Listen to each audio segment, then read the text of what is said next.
Hi guys, in this video I'm going to explain how to replace a vcright, the right side body controller on a Tesla Model 3 or Y.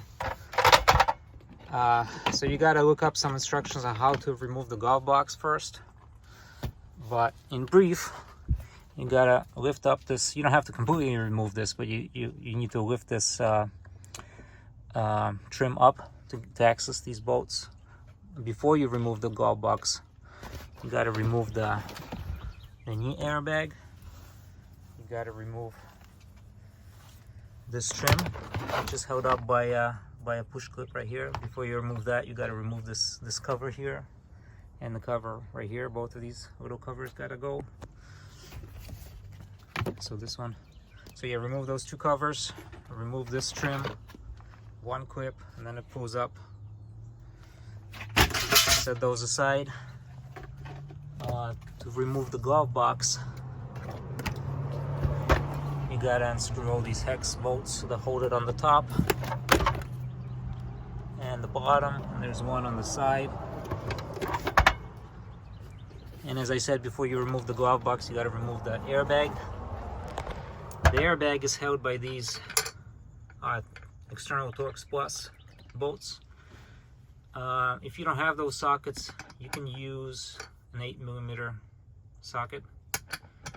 Just have to be careful to not strip the bolt, because it's not going to be a perfect fit. So if the bolts are really tight, don't try to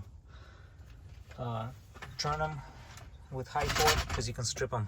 Go get the socket if they don't easily unscrew. Well, they're not going to be easy to unscrew because they got Loctite, but you shouldn't like really force them, because you don't want to strip them. Then what you want to do is peel the carpet a little bit and remove this plastic bracket.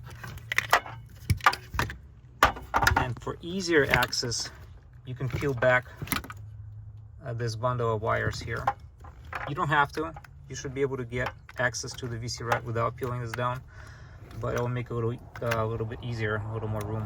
So you would need to disconnect these 3 plugs here, and disconnect these 2 that go to the computer. And of course, these are going to be going to the actual vcright. You need to disconnect them from the vcright. So you're going to see the vcright in there, which is removed now. Here it is. You basically disconnect all the plugs from it. When you reconnect, make sure to not mix them up, because some of them on the bottom and on the top actually the same kind of connection. I don't remember which one it is. I think it might be this one.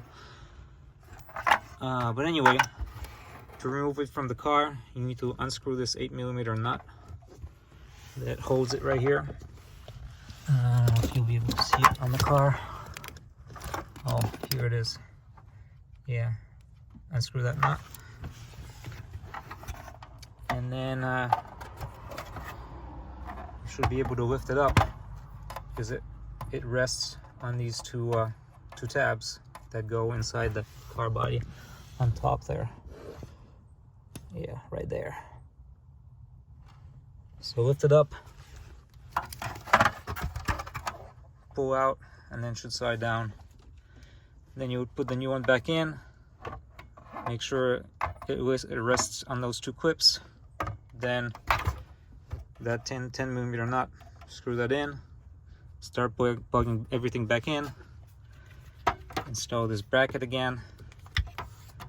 On older Model 3s, you'll need to play with there's this cover on top. It's a little different on the older Model 3s. You need to play around with it a little bit to align it properly.